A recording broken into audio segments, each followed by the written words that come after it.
Bonjour, chers apprenants et apprenantes. Ravi de vous avoir revu une autre fois dans cette série de leçons consacrées aux sciences de la vie et de la terre du programme de la deuxième année baccalauréat sciences mathématiques A, première unité, transmission de l'information génétique par la reproduction sexuée et la génétique humaine. Aujourd'hui, on va s'intéresser ensemble au cycle de développement et les cycles chromosomiques. Donc, pour ceci, on va se fixer, comme d'habitude, nos objectifs de départ pour, en fin de compte, évaluer est-ce qu'on est vraiment arrivé à atteindre nos objectifs, est-ce qu'on a bien profité de la séance, et ainsi de suite. Donc, voilà, le premier objectif d'apprentissage, c'est identifier les cycles, les différents types de cycles de développement. Ça revient à dire qu'il y a différents types que l'élève doit différencier, distinguer en quelque sorte. Le deuxième, c'est mettre en évidence le rôle de l'alternance de la fécondation et de la méiose dans le cycle de développement chez les individus de la même espèce. Alors, on va commencer. Vous savez bien que la reproduction sexuée chez les êtres vivants est caractérisée par deux phénomènes biologiques fondamentaux, à savoir la méiose, qui est un phénomène biologique qui consiste en la production de gamètes haploïdes à partir de cellules mères diploïdes, et de la fécondation qui donne, après fusion bien sûr des gamètes mâles et femelles, donne un œuf ou bien un zygote qui est diploïde. Donc l'alternance de ces deux phénomènes divise obligatoirement le cycle de développement d'une espèce en deux phases. Une phase diploïde, c'est-à-dire la dominance de deux N, la phase diploïde, et une phase dite haploïde qu'on va caractériser de phase haploïde ou bien N chromosomes. Donc on va se poser la question suivante: comment la succession de ces deux phénomènes, c'est-à-dire la méiose et la fécondation, permet-elle de distinguer différents types de cycles de développement? Voilà. Pour cela, on va voir différents exemples et pour bien comprendre ou bien répondre à notre question d'apprentissage. Voilà. L'activité 1, les cycles de développement. Qu'est-ce qu'un cycle de développement? Voilà. Donc on va commencer par le premier exemple. Donc ici vous voyez la photo d'une espèce végétale, plus précisément une algue chlorophyllienne verte qu'on appelle la spirogyre, qui vit dans des eaux assez pures. Et vous voyez là, comme apparaît sur la photo, qu'il y a une sorte de filament. Ça veut dire que cet être vivant, il a un aspect filamenteux. Et ce tourbillonnement-là, qui est réalisé par le courant d'eau, permet en quelque sorte le rapprochement des filaments de cette espèce-là. Et on va voir quelle est l'utilité de ce rapprochement. Donc, en agrandissant, ou bien en voyant cet être vivant en microscope optique, on voit qu'il est formé de filaments lents constitués d'une succession de cellules longitudinales à l'intérieur desquelles on va trouver des chloroplastes rubanés ou bien tordus en quelque sorte. Voilà, observation au microscope optique. Vous voyez bien les filaments de spirogyre, donc au pluriel. Ici on a représenté juste 3 pour comprendre. Voilà, et le chloroplaste qui est tordu ou bien rubané. Maintenant, la spirogyre, c'est une algue qui vit, qu'on trouve communément dans les fosses et dans les eaux qui sont suffisamment pures, c'est-à-dire il n'y a pas de pollution.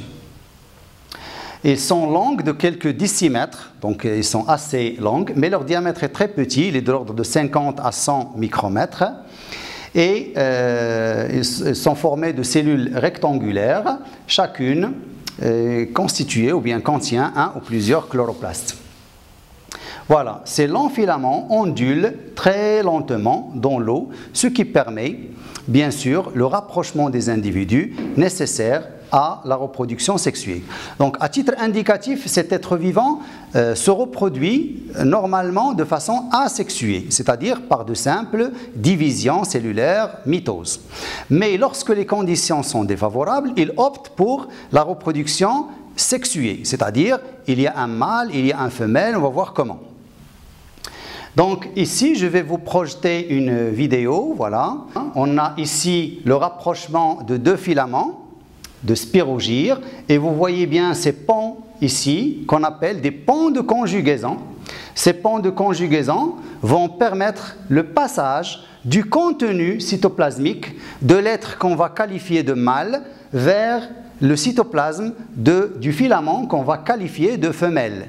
Donc, conventionnellement, le donneur, c'est le mâle, ici, dans cet exemple-là, dans cette espèce-là, et le receveur, c'est la femelle. On appelle ça le phénomène de conjugaison. C'est une sorte de reproduction sexuée qu'on voit chez cet être vivant.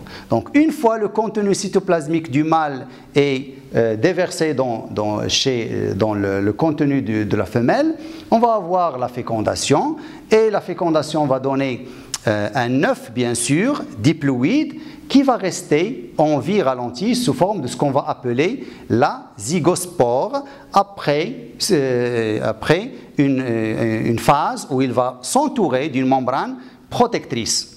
Vous voyez là, donc les deux noyaux mâles et femelles, voilà, ils vont se rapprocher l'un de l'autre, ils vont fusionner. Et la zygospore, il va se sédimenter au fond de l'eau et lorsque les conditions deviennent favorables, il entame une division réductionnelle, c'est-à-dire la méiose. Il va donner 4 noyaux, 3 vont dégénérer et le troisième qui reste, il va germer pour donner un nouveau filament, soit mâle, soit femelle, et le cycle reprend. C'est comme ça que la spirogyre boucle son cycle de développement. Voilà. Donc ça, c'est l'œuf qui va se transformer en zygospore. Voilà, si on veut dessiner ou bien distinguer les différentes étapes, on a ici le filament qui peut être mâle ou bien femelle.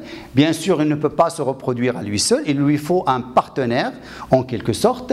Voilà, donc les filaments vont se rapprocher l'un de l'autre et voyez bien qu'on a représenté ce qu'on a appelé le pont de conjugaison. Voilà, donc là, il y aura déversement du contenu du mâle entre guillemets vers le filament femelle entre guillemets, voilà, et le résultat c'est la formation d'un œuf ou zygote. Donc vous voyez bien qu'il y en a plusieurs fécondations, ce n'est pas au niveau de 2 cellules justement, là où il y a formation d'un pont de conjugaison, il y aura fusion des noyaux mâle et femelle. Donc on aura notre zygote qui a 2 N chromosomes bien sûr, parce qu'il est issu d'une fécondation. Il va s'entourer d'une enveloppe protectrice et il va rester en vie ralentie jusqu'à ce que les conditions deviennent favorables. Une fois ceci est réalisé, vous voyez bien qu'il va subir une méiose. À partir d'une cellule mère diploïde, il va donner 4 cellules ou bien 4 noyaux haploïdes, mais ici on assistera à la dégénérescence. Vous voyez bien qu'on les a représentés en pointillés, ils vont disparaître, ils vont dégénérer, et le noyau restant va germer pour donner un nouveau filament, soit mâle, soit femelle bien sûr. Donc cette représentation des différentes structures par lesquelles passe la vie de la spirogyre, c'est ce qu'on appelle le cycle de développement ou bien le cycle de vie. Voilà. Maintenant, on va passer à un autre exemple. L'exemple 2, ce sont les mousses. Donc les mousses, ils font partie des bryophytes. Ce sont des plantes également chlorophylliennes. Ils vivent surtout dans les zones humides parce qu'ils ne supportent pas la sécheresse, ils ne supportent pas la chaleur. Ils craignent l'évaporation du sol, bien sûr, ou bien la perte d'eau. Donc ils sont toujours collés aux rochers ou bien collés sur des endroits qui sont vraiment humides. Donc ces mousses-là, Bien sûr, ce sont des plantes chlorophylliennes. Dans l'appareil végétatif, c'est une plante feuillée. Donc, vous voyez là, ce qui est en vert, c'est notre plante feuillée qu'on va qualifier de gamétophyte. Et ce que vous voyez là en marron ou bien en orange, c'est le sporophyte qui va vivre en parasite sur le gamétophyte. Donc, on va comprendre en quelque sorte comment. Donc, sur le terrain, on trouve les mousses de cette façon-là. Il y a deux types de plantes ou bien deux types d'appareils. Il y a la plante feuillée, c'est le gamétophyte, et la tige ou bien la soie qui est là avec cette capsule et l'opercule, c'est le sporophyte. On va voir en quelque sorte, on va voir ensemble le cycle de développement des mousses. Donc, l'appareil végétatif des mousses se présente sous forme d'une plante feuillée qu'on va appeler des pieds. Donc, on distingue des pieds mâles et des pieds femelles. Donc, les pieds femelles portent des organes reproducteurs femelles qu'on appelle les archégones et les pieds mâles portent au sommet des feuilles qu'on appelle l'involucre et ce sont elles, ces feuilles-là, qui vont protéger les organes reproducteurs mâles qu'on appelle les antéridies. Donc, à maturité, donc, si les organes reproducteurs sont mûrs, ils vont, par exemple, l'antéridie, il va libérer les entérozooïdes. Ce sont des sortes de spermatozoïdes à deux flagelles qu'on appelle les entérozooïdes. Et également, qui sont à N, bien sûr. Le pied femelle contient les archégones. Donc, à la base de cet archégone, il y a une cellule reproductrice qu'on appelle l'oosphère. Donc, l'oosphère, si les conditions sont favorables, s'il y a assez d'eau, par exemple s'il y a de la pluie ou bien beaucoup de brume, il y a, les plantes sont submergées d'eau et là, les spermatozoïdes trouvent des conditions favorables, ils vont nager des antéridies vers les archégones et ils vont féconder l'oosphère. Alors là, la fécondation entre entérozooïdes et oosphère va donner un œuf ou zygote qui est diploïde. Le zygote diploïde, il va se développer en un embryon et cet embryon-là, après plusieurs mitoses et bien sûr différenciation, il va donner ce que vous voyez là en marron, c'est ce qu'on appelle le sporange ou bien le sporophyte. Donc il est constitué de plusieurs parties. Voilà une sorte de suçoir qui va pomper les nutriments du gamétophyte femelle et une sorte de pied, puis la capsule qui est à ce moment-là qui est fermée par un opercule. Voilà. Donc après ça, à maturité bien sûr, à l'intérieur des sporanges, il va y avoir la méiose qui va libérer les spores à N chromosomes. C'est ce que vous voyez là, ce sorte de sphère en orange. Et les spores, ils vont germer, donc les spores à N, ils sont issus de la méiose, ils sont à N chromosomes, ils vont germer pour donner le protonéma qui va donner naissance à plusieurs pieds, de nouveaux pieds, c'est-à-dire de nouveaux gamétophytes. Et le cycle est bouclé. Donc ici, on peut distinguer entre une génération qui est diploïde, à partir du zygote, tout ce qui va suivre, c'est-à-dire le zygote, l'embryon, le sporogone ou bien le sporange jusqu'au sporophyte, toutes ces structures-là, elles sont à 2N. On les a représentées par le trait que vous voyez en bleu. À partir du moment où la méiose est réalisée, il y aura apparition d'une nouvelle phase qu'on appelle la phase diploïde, haploïde, ici c'est la phase haploïde parce qu'il y a eu méiose et c'est ce qu'on a représenté en rouge, c'est-à-dire toutes les structures qui vont apparaître après la méiose, à savoir le protonéma, les pieds feuillés, à savoir la mousse mâle ou bien la mousse femelle et les antéridés et les archégones, ils sont tous à N chromosomes, c'est la phase haploïde et ce qu'on a représenté en rouge. Voilà. Donc, vous voyez bien que ce cycle de développement diffère du précédent par la présence de deux phases. Une phase en bleu qui est diploïde et une phase en rouge qui est haploïde, bien sûr. Voilà. Donc on va passer maintenant à un autre exemple, donc l'exemple du fucus. Donc le fucus vésiculeux, voici une image de son appareil végétatif. C'est une algue brune qui vit dans les côtes atlantiques, qu'on peut trouver dans nos côtes atlantiques au Maroc, par exemple, de Tanger et descendant vers, par exemple, jusqu'à le Guéra. Toutes les villes côtières, on peut trouver le fucus vésiculeux. Donc pourquoi on l'appelle vésiculeux? Parce qu'il contient des vésicules, des sortes de flotteurs qui vont faire en sorte que l'algue peut flotter au-dessus de l'eau. Mais il n'y a pas que ces ronflements non reproducteurs qui sont les flotteurs, il y a également les ronflements reproducteurs. Les ronflements reproducteurs qui sont de deux sortes. On va trouver par exemple les ronflements orange qui indiquent que la plante, ou bien c'est une algue mâle, de sexe mâle bien sûr, et on a les conceptacles brun verdâtre, ça indique que la plante ou bien l'algue il est femelle.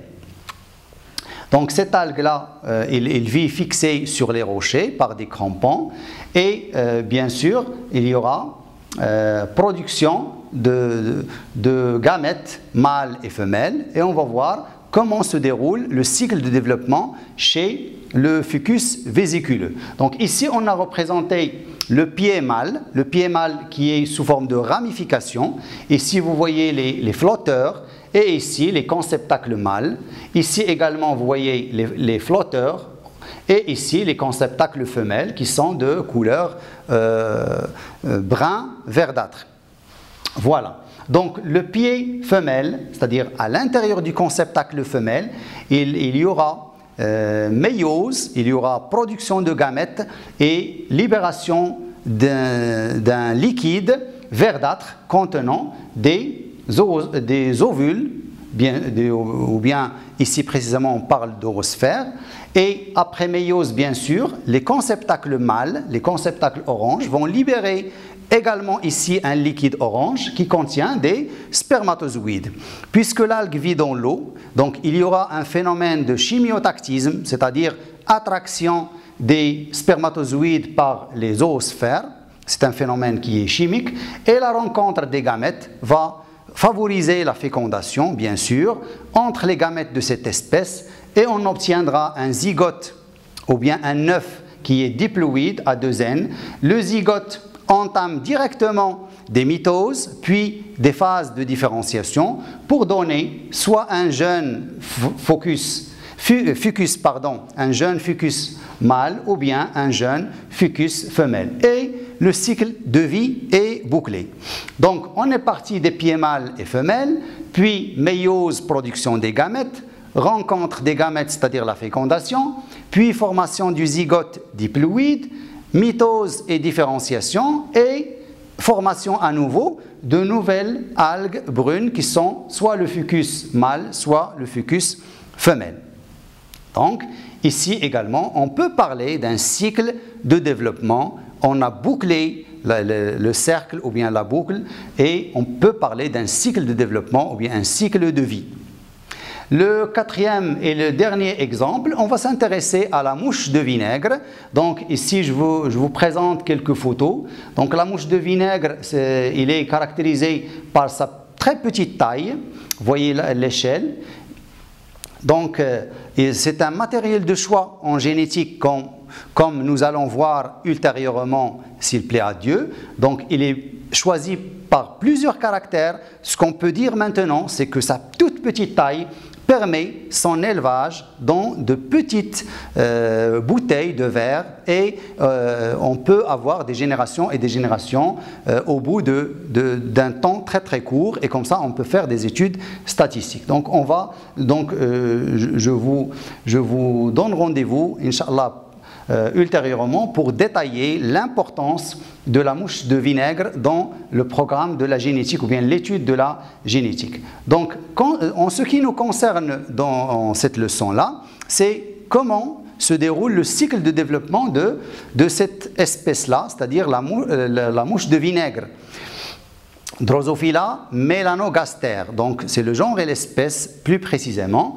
Donc ici on a représenté les différents stades par lesquels passe le développement de cet être vivant. Bien sûr, après accouplement entre le mâle et la femelle, il y aura formation d'un œuf, un zygote diploïde qui va se développer en un embryon.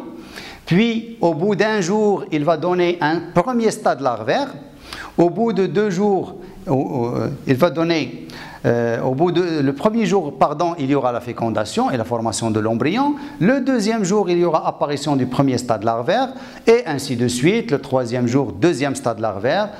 Troisième stade larvaire au bout de 5 jours. Et le quatrième stade larvaire au bout de 7 jours. Puis on aura la pube au bout de 9 jours. Donc on peut dire que la drosophile, cette espèce-là, boucle son cycle de développement en à peine 10 jours. Donc c'est vraiment très très court donc, pour boucler un cycle de développement. Et c'est ça l'intérêt d'utiliser cette espèce-là dans les études de la génétique, comme on va le voir ultérieurement. Donc on a défilé 4 types de cycles de développement chez des espèces différentes. Maintenant, on va passer à l'activité 2, qui est les cycles chromosomiques. Donc, les cycles chromosomiques, on va commencer par le cycle chromosomique de la spirogyre. Donc, la spirogyre qu'on a vu le premier exemple. Donc, on commençait toujours par dessiner le zygote. Donc, pour cela, on met des signes conventionnels. Par exemple, le zygote, on met un cercle, au milieu, on met un point. Donc, le zygote n'a pas de longue durée à passer. Il se transforme en zygospore et tout de suite, il va entamer la méiose. C'est pour ça qu'on a schématisé les 2 traits pendant une courte période. La méiose, on la schématise comme ça. Puis, le noyau haploïde, les 4 noyaux haploïdes qui vont apparaître, 3 dégénèrent et le restant, il va se développer pour donner un nouveau filament mâle ou femelle qui vont à nouveau, d'autres filaments vont se rencontrer, il y aura conjugaison et ainsi de suite. Donc, ce type de représentation, ça s'appelle un cycle chromosomique. Donc, on va voir ses caractéristiques. Donc, la première remarque, c'est que seul le zygote est diploïde. Il n'y a pas de phase où il y a 2 N, sauf le zygote. La réduction chromatique suit immédiatement la formation de l'œuf, c'est-à-dire la fécondation. Une fois fécondation, directement on entame la méiose. Donc ces caractéristiques-là nous amènent à conclure ou bien à déduire que ce cycle il est haplophasique. C'est-à-dire que la phase haploïde elle est dominante. Donc ça c'est le premier type de cycle chromosomique, c'est le cycle haplophasique. On passe maintenant au deuxième exemple, le cycle chromosomique des mousses. Donc on commence par dessiner l'œuf ou bien le zygote. C'est le moment de la fécondation. On cherche dans le cycle de développement le moment de la fécondation et on place notre œuf ou zygote. Donc le zygote se développe en un sporogone. Le sporogone, il porte des capsules ou bien des sacs sporifères où va se réaliser la méiose et on met le signe de la méiose. Le résultat, c'est la formation de spores à N. Donc, cette partie-là de la plante, on l'appelle le sporophyte à 2 N, parce qu'il est à 2 N et parce qu'il produit les spores. Donc, les spores, ils vont germer en protonéma et qui vont donner soit des pieds mâles, soit des pieds femelles. Les pieds mâles vont donner les spermatozoïdes à N et les pieds femelles vont produire les zoosphères à N et le cycle est bouclé. Le troisième, donc ce cycle-là, il est caractérisé par l'alternance de 2 générations, une génération sporophytique à 2 N et une génération gamétophytique à N. Donc vous voyez bien que la fécondation et la méiose divisent ce cycle en 2 phases. La phase diploïde, représentée par le sporophyte, et la phase haploïde, représentée par le gamétophyte. Voilà, donc on dit que le cycle il est haplodiplophagique. Maintenant, on va passer au cycle chromosomique des drosophiles. Donc, une fois la fécondation est faite, le zygote, il va donner plusieurs stades larvaires qui sont à 2N, qui vont donner des adultes, soit mâles, soit femelles. Les adultes vont produire des gamètes après réduction chromatique, le RC, ça veut dire réduction chromatique, ou bien méiose. Et les gamètes obtenus vont fusionner entre eux et la fécondation rétablit la diploïdie à nouveau à travers un zygote et ainsi de suite. Donc vous voyez bien que les gamètes, une fois produits, ils vont entamer directement la fécondation et la phase, seuls les gamètes sont haploïdes et la fécondation suit immédiatement la formation des gamètes. On dit que ce cycle-là, il est diplophasique. Donc, on a vu le cycle haplophasique, le cycle diplophasique et le cycle haplo-diplophasique. Voilà. Merci de votre attention. J'espère que vous retrouvez bientôt. Prenez soin de vous et à la prochaine fois. Merci.